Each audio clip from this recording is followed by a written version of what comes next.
While reviewing maps, I found an extensive amount of trails in the Trinity National Forest, just outside of Red Bluff, California. When I looked on YouTube, I couldn't find many videos, so I was intrigued to see what the area had to offer. This was our first trip to the Trinity National Forest, which was planned by Lee at Overland Out and About. Here's the original route that was planned by Lee, which was 57 miles. However, we completed this quickly and extended the journey to 154 miles. There was a small amount of pavement in the middle to get fuel in Hayfork. Other than that, most of the trip was dirt, and I highly recommend you check this area out. The route we took begins at Vestal Road right off of Highway 36. Just after a few minutes traveling up the road, we found our first water crossing.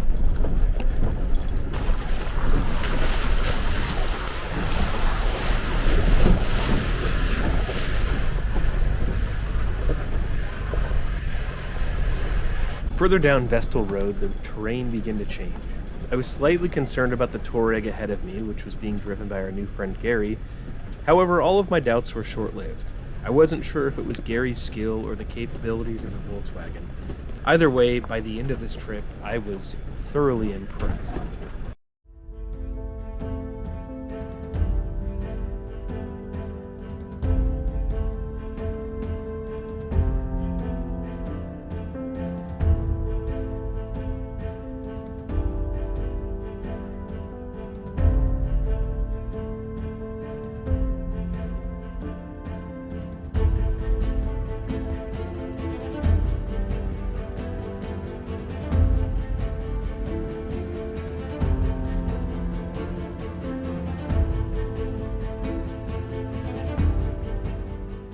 The views from this journey were incredibly impressive. While some of the forest has burned recently, the majority has not. The scenery continually improved as we made our way to the Tomhead Lookout, with one exception, of course. Left. And I would say get your guns ready. You'll see why in a second.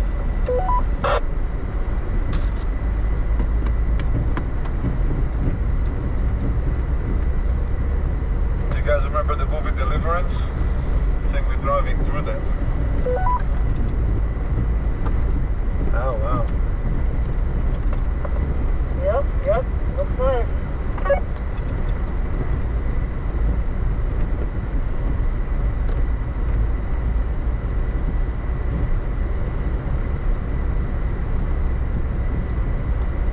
Does anyone hear banjos?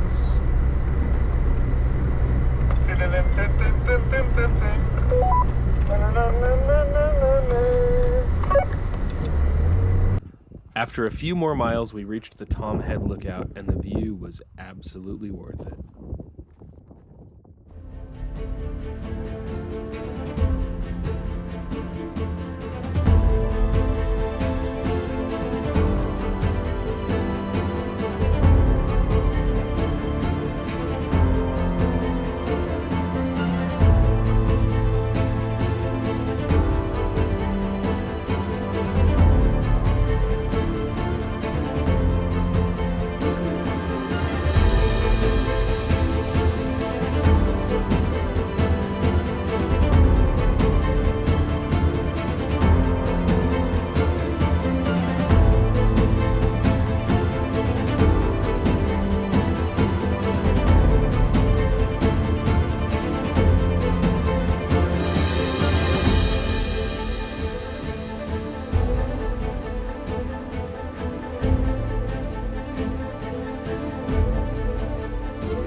We then found a campsite and called it a night.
Given we had covered the majority of our plotted trip on the first day, we had a mostly open schedule on the second day.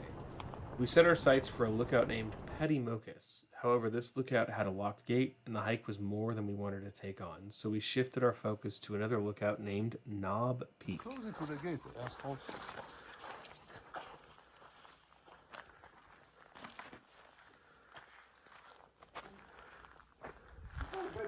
Place to stay the night even inside. Lots of mice and rodents and whatever. Oh yeah, things to snuggle with.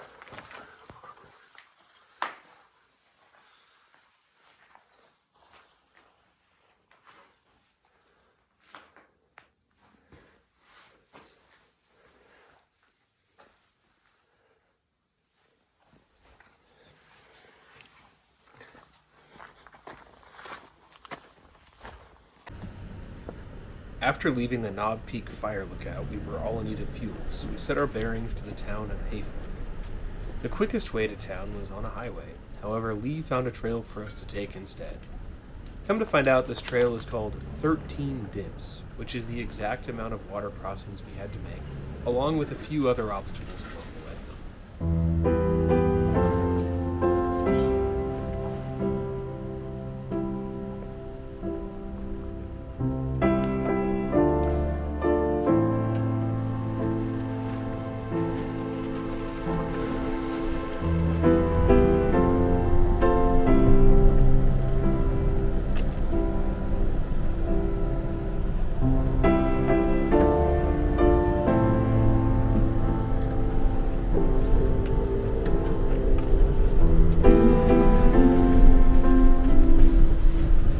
I found myself wondering if the party bus could make it through these tight trails. Every off-camber angle and low-hanging tree was another opportunity for Lee to throw in the towel. But in the end, that's just not really his style.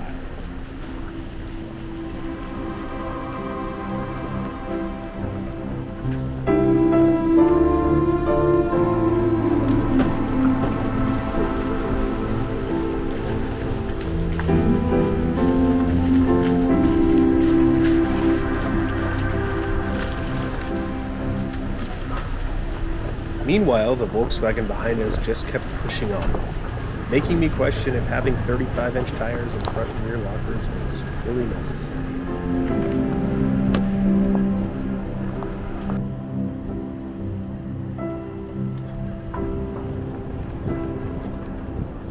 Well, that's good.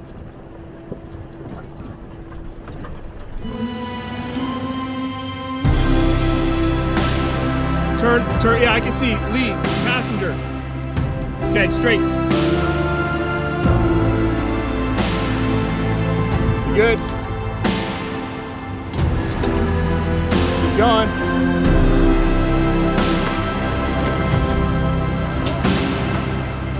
Hey!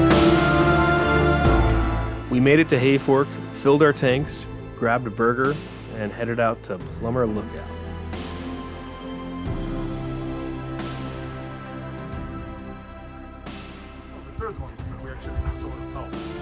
Yeah, except for that one where there was no tower that you still think there was. Is that where we came out? That if you look way down there, all those buildings where I said it looks like a grow operation? I think that's the trail we came out on. I remember those trees.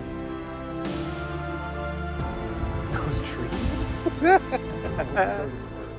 Oh, No, down you here, see- those brown kind of circles?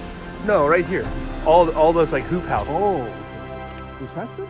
Yeah, when we were coming out. Oh, right, when the crazy trail over Yeah, there. I think that's the Oh, so end. that's where we came from. Yeah, yeah. Huh. Okay.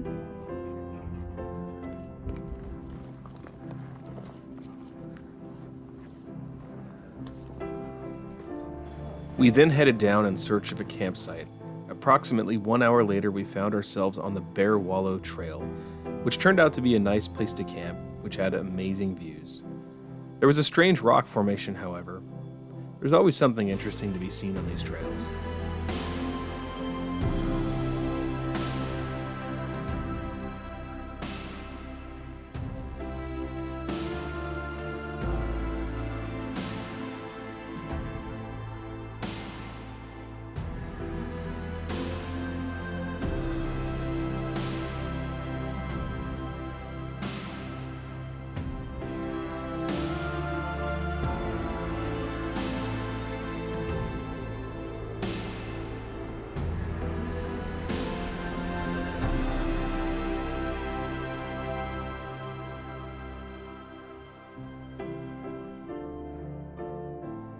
The next morning, we sat back to enjoy the scenery. Then we set our sights on Rattlesnake Creek and Highway 36 and finally home.